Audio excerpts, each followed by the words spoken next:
Oopsie. Go back to.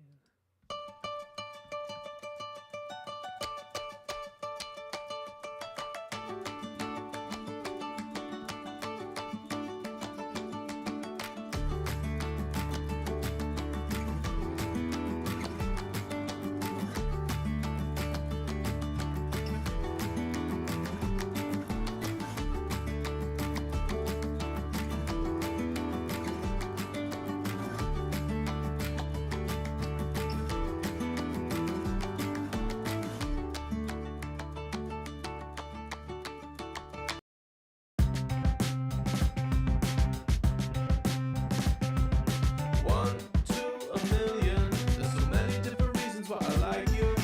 Let's keep this going. We can change it up if we want to.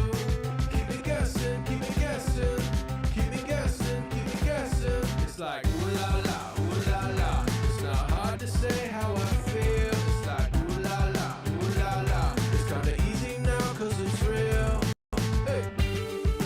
Na na na na na na na. Na na na na na na. Na na na na na na.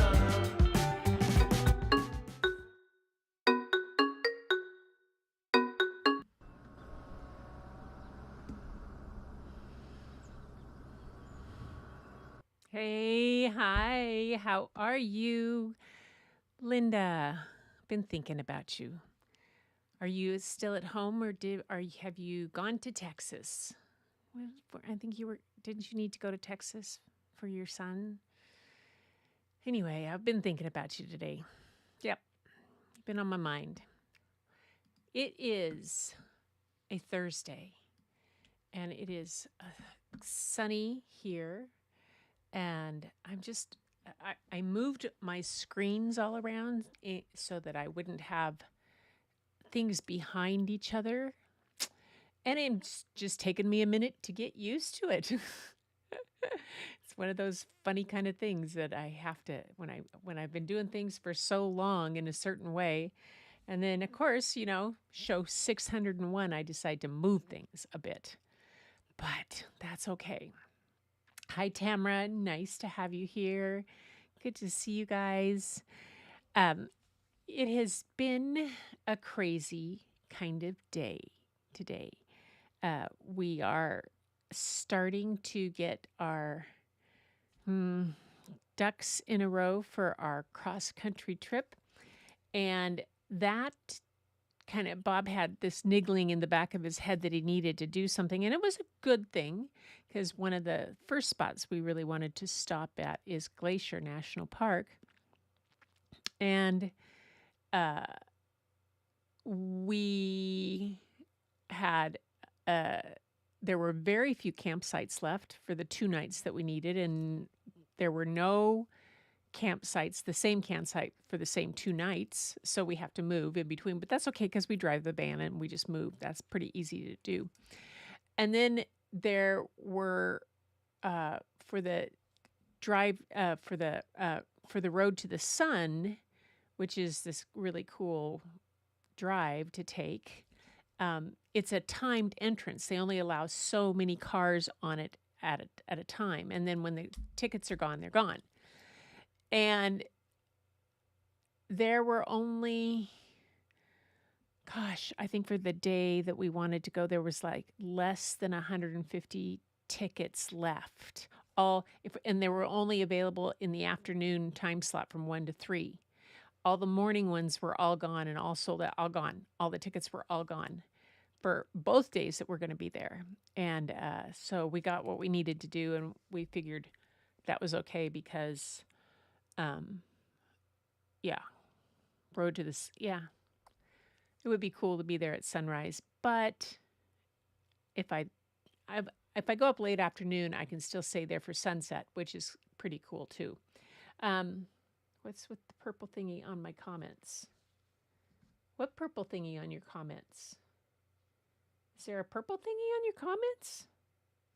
Oh, is that, say, number 1 or something like that? And then number 2 kind of thing like that? That's been coming up with my comments in when I go on like Doc's shows and somebody else. and I don't know what it is all about. I do not know. It showed up to me today. I was in Neil's, and he and Martin were doing a thing from and and I mean I haven't been on Neil's show in ages, and I said, "Hey, hi Neil," and it popped up with a number one, and I'm like, "What the heck?" Funny. The crowns started last month. I know they started just last month, but I don't get them. I'm not. I'm not well versed in the crowns to wear. So anyway, but back to scheduling our trip. And so we started to do that and then started to look at what well, first we had to figure out how many days it was going to take us between Glacier to get to New Hampshire by the time I needed to do there. I'm blessed they suddenly got blocked. Oh, who got blocked? They are a pain. Oh, not seen them before. It's just they just pop up. It doesn't mean any. I mean, it's not.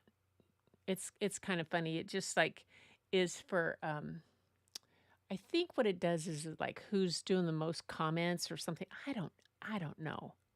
It's just another one of those things that I just say, poof, somebody's idea. I can ignore that one. It's like getting a new toy and some new audio thing or some new microphone. I'm like, yeah, no, I'm fine with mine. And oh no, I don't need some interface. So we figured out our kind of working back and had to how many days and where we kind of sort of in between. So that was one thing. We started that thing. And then Bob started looking for his ticket that he flies back from New Hampshire for a day. Then he had we thought we had a one-way ticket booked. Can't find it anywhere. Called the airlines. They don't see it. So we're trying to sort our memory back to, did we do that? Because we know we bought the tickets for Layla for going down for her concert in January. And we thought we got this ticket at the same time, but I didn't know when Creator Camp was for sure. And then they changed the date. So maybe I didn't do it. Anyway, so we're working at that. It's been a crazy day and a day of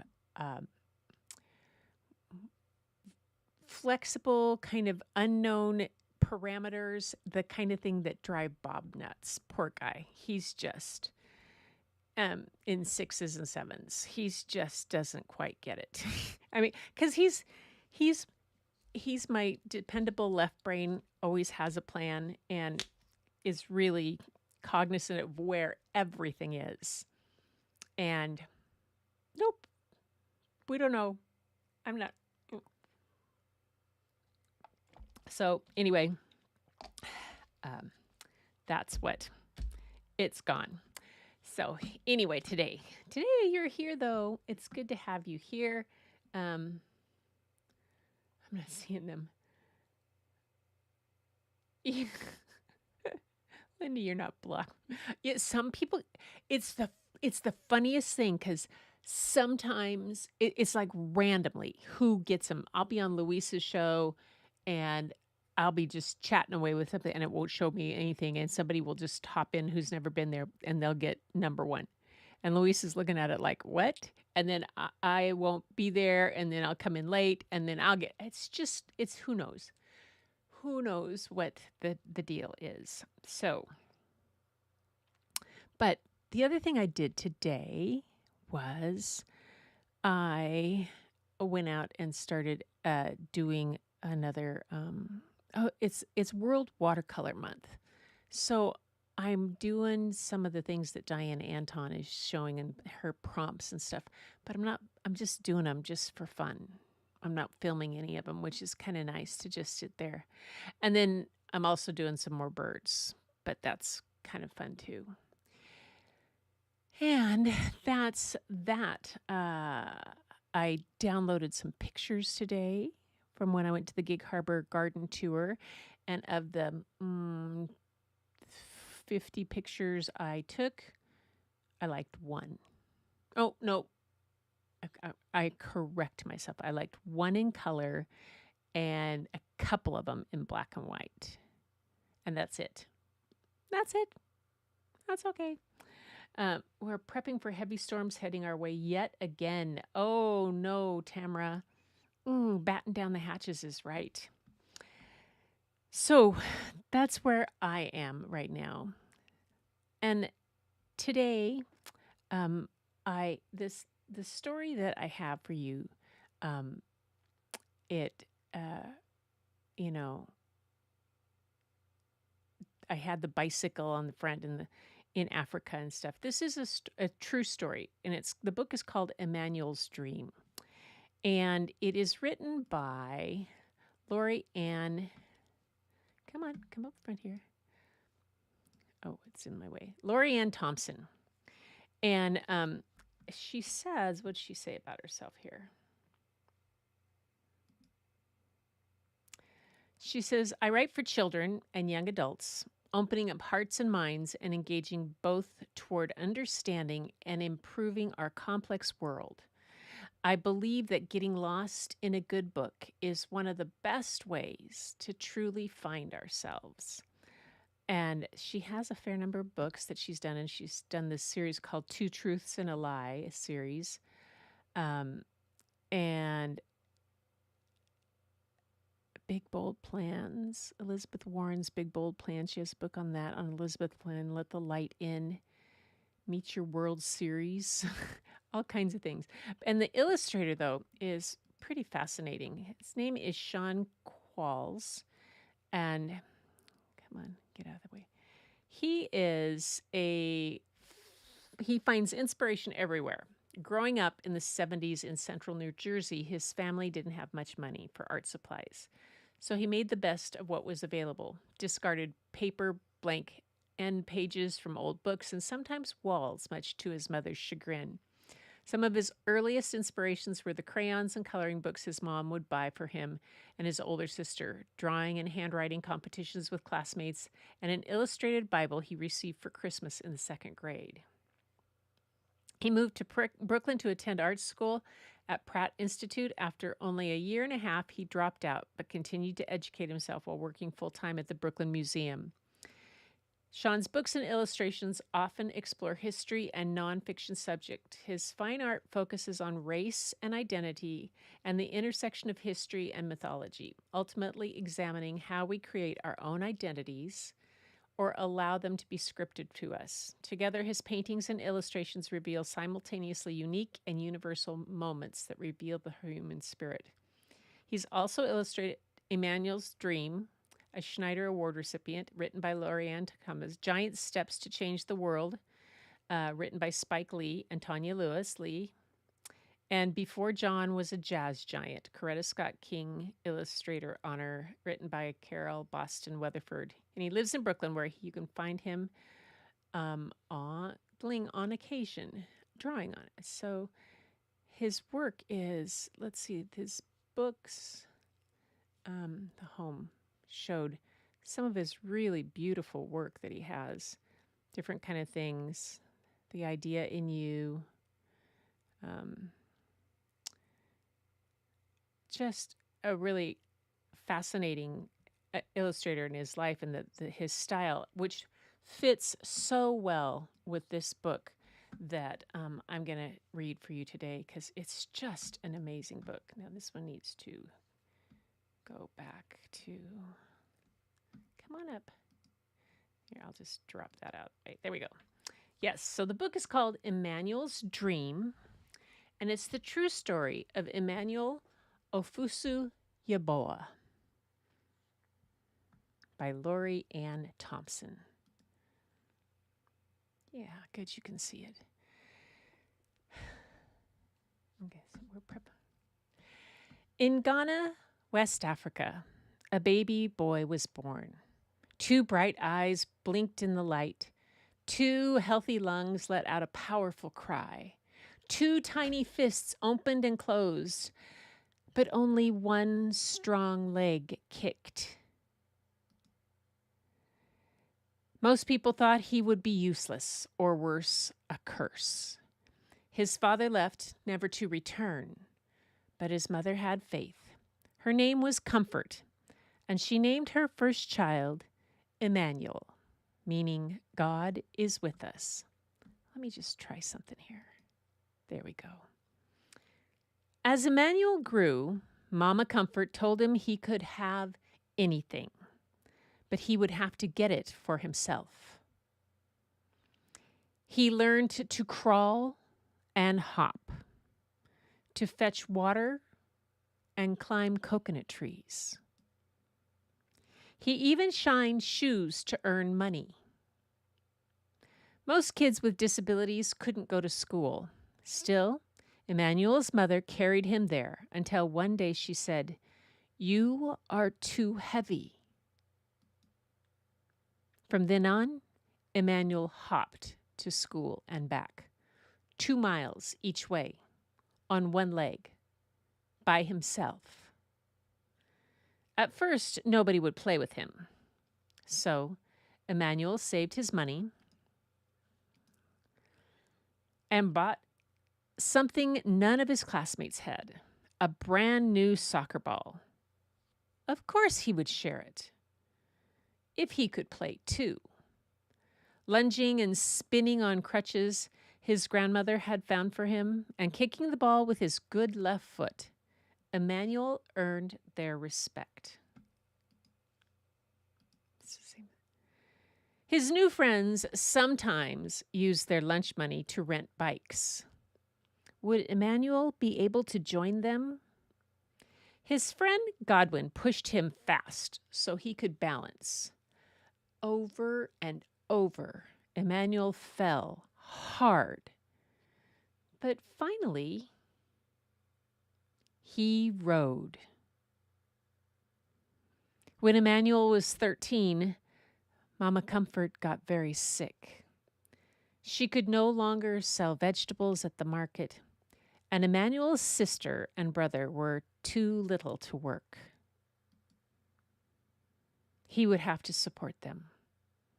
Against his mother's wishes, Emmanuel snuck out and boarded a midnight train to the bustling city of Accra, 150 miles away, alone. He didn't know it then, but it would be 2 years before his family saw him again. Emmanuel arrived full of hope. There were so many people, but no one would hire him. Shopkeepers and restaurant owners told him to go out and beg, like other disabled people did. Emmanuel refused. Finally, a food stand owner offered him a job and a place to live. When Emmanuel wasn't serving drinks, he kept busy shining shoes. He earned money and sent it home. One morning when Emmanuel went to buy shoe shining supplies, the shopkeeper thought he was there to beg and scolded him. Insulted, Emmanuel slammed his money down on the counter. The shopkeeper apologized, but Emmanuel would never forget. When Mama Comfort grew sicker, Emmanuel went home to be with her. From her bed on Christmas Eve, she told her son, "Be respectful, take care of your family. Don't ever beg, and don't ever give up." By the next morning, Emmanuel's beloved mother was dead.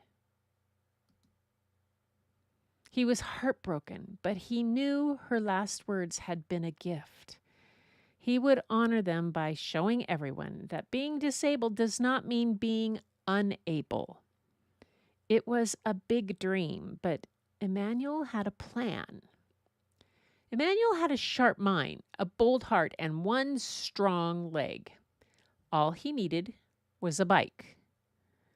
At first, no one would help. They thought his plan to bicycle around Ghana was impossible. Then Emmanuel wrote to the Challenged Athletes Foundation all the way in San Diego, California. They sent him a bike, plus a helmet, shorts, socks, and gloves. Emmanuel started training for the long ride. He persuaded the king of his region to give him a royal blessing. He went door to door asking for additional support. Finally, he hired a taxi to follow him with drinking water, a camera, and his best friends. Then Emmanuel tied his right leg to the bike's frame, jammed his left foot into a flip-flop attached to the pedal, and rode. Emmanuel pedaled through the bustling city of Accra. He pedaled through rainforests, over rolling hills, and across wide, muddy rivers. He pedaled past oudum forests and plantain farms at Kumasi. He pedaled as trucks roared past on the narrow highways, and wild animals stalked his thoughts. He pedaled through vast grasslands and into the ancient city of Tamale.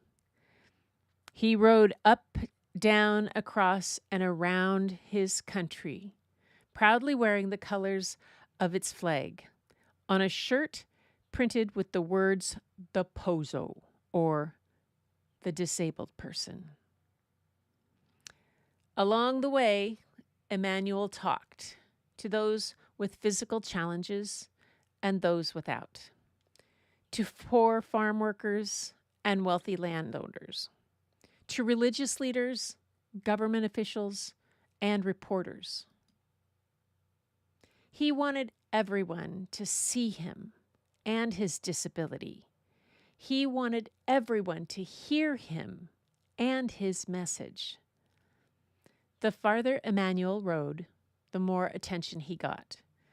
Children cheered. Able-bodied adults ran or rode along with him. People with disabilities left their homes and came outside, some for the very first time. The young man once thought of as cursed was becoming a national hero.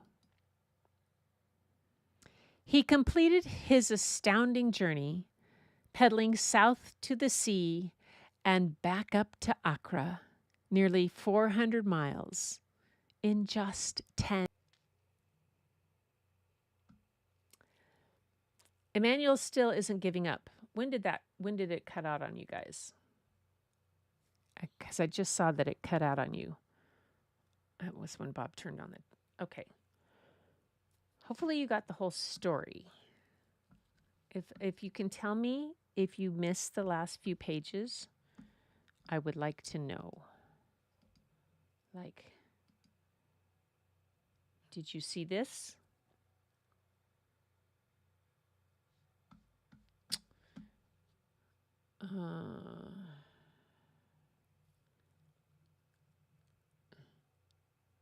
Yeah. Okay.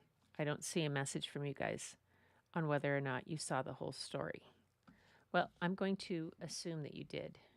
Tell me, did you see this end here? Because I watched an ABC documentary on the 20s. Try and check it out if you can. Such a beautiful interview. Book then. Good. Yes. And you saw that page, and you saw to the end. So we were at the author's note. Emmanuel still isn't giving up. Since completing his first long-distance bike ride across Ghana in 2001 at the age of 24, he has completed major athletic events, won international awards from Nike and ESPN, and carried the Olympic torch in Cairo, Egypt in 2004. He starred in a documentary about his life called Emmanuel's Gift, and he's appeared on the Oprah Winfrey Show. In 2006, thanks in large part to Emmanuel's bike ride and his continued political activism, the Ghanan Parliament passed the Persons with Disability Act, which states that people with the physical disabilities are entitled to all the same rights as the rest of this country's citizens. I'm very happy for my disabled brothers and sisters in Ghana, said Emmanuel, but this is just the beginning. Today, Emmanuel continues to work on behalf of the disabled. He maintains a scholarship fund to help children with disabilities attend school, and he helps organizations distribute wheelchairs to those in need. In addition, he works closely with Ghana's government to pass laws protecting the rights of disabled citizens, and he speaks to political leaders, independent organizations, and school children around the world to deliver the message that disability does not mean inability. To find out more about his activities, you can visit the Emmanuel Education Foundation and Sports Academy website at emmanuelsdream.org. That's cool. This book was written in 2017, so I did not see.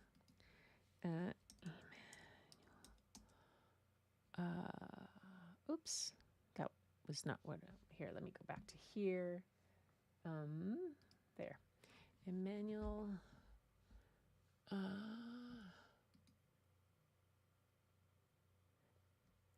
was trying to see if it would go back. Emmanuel. I was going to try to find.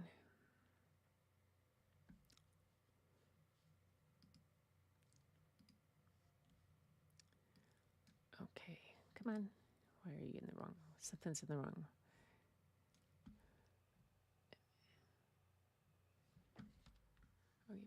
Okay.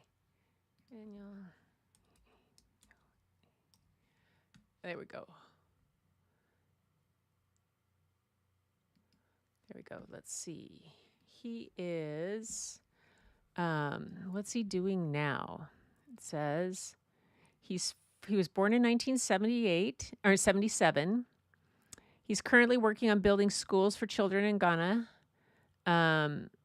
He is still an activist and going strong. That's cool. Yes. Yay. Okay. Close this down. And that. Now, what I was going to show you guys, since it's just, I didn't get to show you much of this the other day when I was doing the cat in the hat, I thought I would take a section of it and show this. A little bit from the book that I have. Let's see if it's going to go do the desk. Is it going to show the desk? Where is it not showing? Is it not on?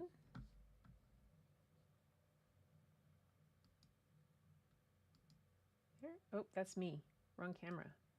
Why is it not on? Oh, I know why. I'll turn it on just a sec. I want to show you this. Boom, boom, boom. Ike's uncle moved to Australia 5 years ago to help him with a disability. Okay. Connect.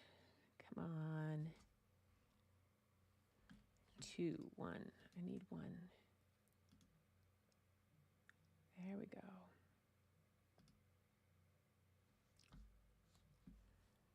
Well, oh, I know what's wrong. It keeps showing, that's what it does. It shows here we go. There we go. So here we go. Back to this, and we will go back to this, and we will go back to wide. There we go. Some of the things that he said, so we were looking at some of the different things he started in, and All Alone, what he thought about Theodore Roosevelt, and wasn't a big fan. Funny, it's kind of funny. But here in Dartmouth, it says, in April of his senior year, this is we're back to Dr. Seuss, there was a disturbance involving 10 buddies sharing a single pint of gin in his room. It was still the early years of Prohibition, and there had to be consequences. So he in 1921, he made the train trip to Dartmouth College with 16 other graduates from Springfield Central High School. Their English teacher, Edwin Red Smith, a recent Dartmouth graduate, had rallied them for his alma mater with an energetic style and affable ways. That core group and the new friendships they forged at Dartmouth made the students of the class of 25 remarkably loyal to one another and to the college. The Dartmouth English professor Donald E. Pease described Ted's college relationship with his 2010 book, Theater Zeitgeist. He's would become lifelong friends, a reliable audience for his art, honorary siblings, and the role models against whom he measured his own ambitions. He was the contributor and editor of the Dartmouth Jack-o'-lantern, the college humor magazine. There was consequences. As part of his punishment, Ted was removed as editor from the Jack-o'-lantern. In 2012, Spring Edition carried a suspiciously high number of cartoons by several new artists. L. Burbank, Taz, he did all sort of them. Oh, here. So when he got kicked off of being editor of this humor magazine, he did several new artists: L. Burbank, Thomas Matt Osborne, D.G. Rossetti, T. Seuss, and one simply by Seuss. To what extent that corny subterfuge fooled the dean, I never found out. But that's how Seuss first came to be as my signature. Because he'd gotten kicked out. And his self-portrait of a young man shaving. This is Peck Filler's story. Scenes from a theatrical production that never was. Paris. I love his kind of abstract things.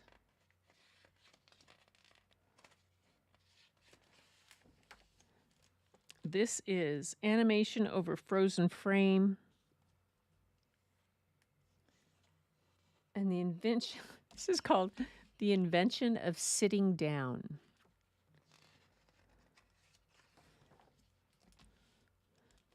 Advertising and editorial work. This is Ballyhoo, and this says, let's see if I can move myself out of the way there. It says, this little kid's reading The Facts of Life. Gad, Emma, this stuff's dynamite. He says, I've tramped all over this bloody town and been tossed out of Bonnie and Liverite, Harcourt Brace, Paramount Pictures, Metro Goldwyn, 3 advertising agency, Life, Judge, and 3 public conveniences. He got kicked out of a lot of places, it seems. Funny. There we go. Where did that? There it is. Ah. There we go. And what else was there? At present, I'm the chief contributor in Space, I believe, and the editor gets letters from every part of the country saying that I should be hanged. His just artwork, how much this style that he had. Like, this is the cover of Life magazine.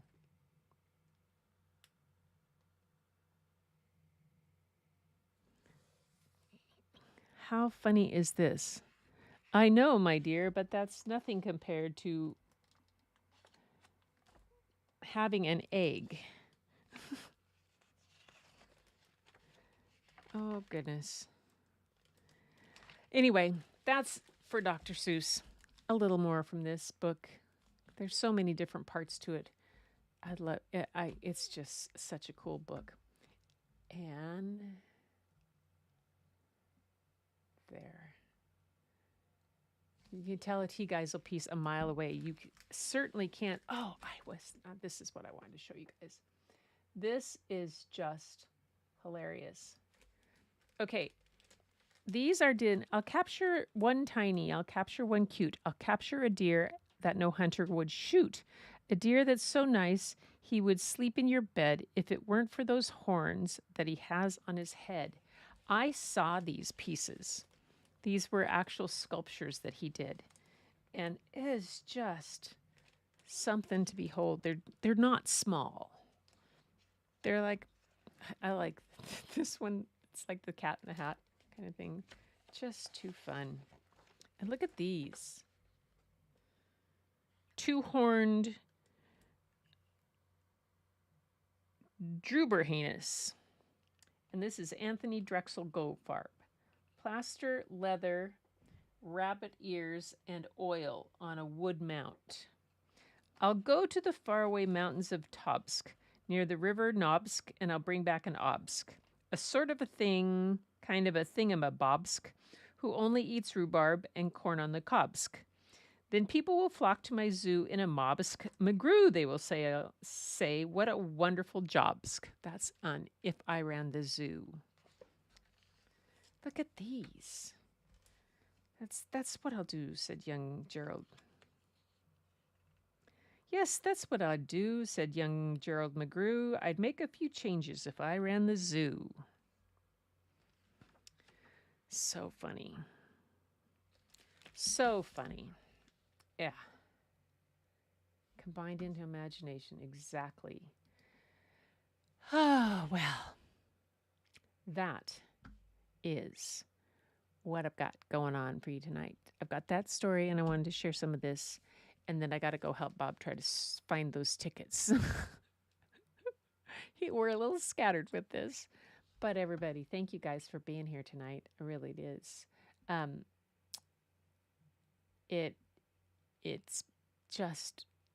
It's really nice to connect with you guys and have these story time and just see how you're doing and take a little time out from doing everything else and just get my bucket filled and maybe fill yours a little bit. So until next time, you guys, keep looking for the beauty hidden in plain sight. It's all around you. But the first place you'll find it is when you go look in your mirror. And I'll see you on Sunday.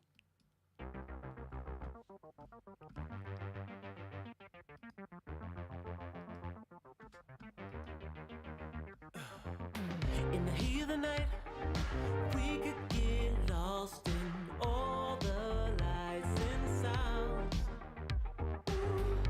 Feeling alright, we won't go home, we will just stay here downtown. There's not just stars on the boulevard, they're in the light in your eyes. Oh, we don't need no black cards, I just need you by my side. We could be shameless, famous, running cool, with a love that leaves us weightless. Ooh, drop dead gorgeous, wow. Ooh, you got me feeling starstruck too. We could be famous, we could be famous. You blow my mind, looking like a model, better than the usual. Yeah, you don't even try, like average or typical. I put you on a pedestal. Oh, stay bundled up, There's not Tamara. just